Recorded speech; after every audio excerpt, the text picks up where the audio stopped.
think happy be happy.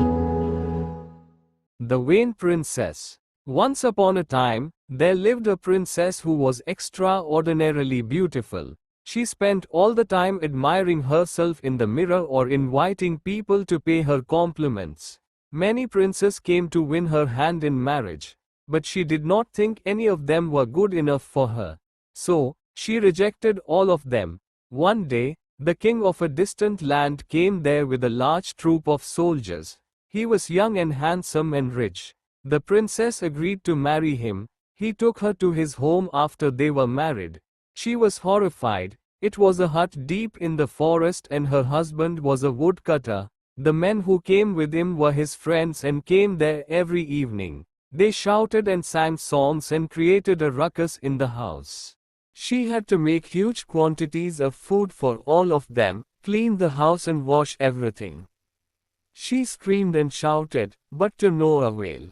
Every morning, when her husband went off, the princess wept. But there was no way to escape from the forest. Perhaps if I am nice to the woodcutter, he will take me back to the city, thought the princess one day. At least we'll be rid of all his horrible friends and lead a better life. The princess decided that she would stop complaining or crying and start being polite, helpful and good to the woodcutter. That evening, the woodcutter found his wife smiling and cheerfully taking care of him and his friends. They too stopped making as much noise as they usually did. She took out her harp and played it for them. Men pulled out a flute while the woodcutter began to sing.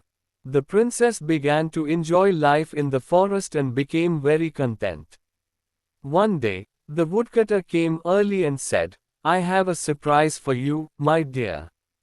Please shut your eyes and say what comes first to your mind."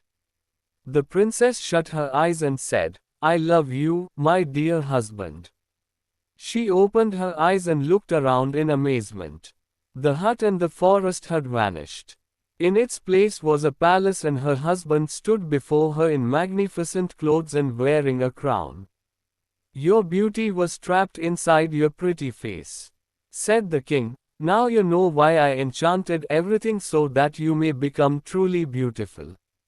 The princess looked down to see herself transformed into the queen and the king's friends bowed to them as they walked into the palace. Please subscribe my channel and encourage me to upload more videos. Like, comment, share, subscribe and press the bell icon and never miss another update.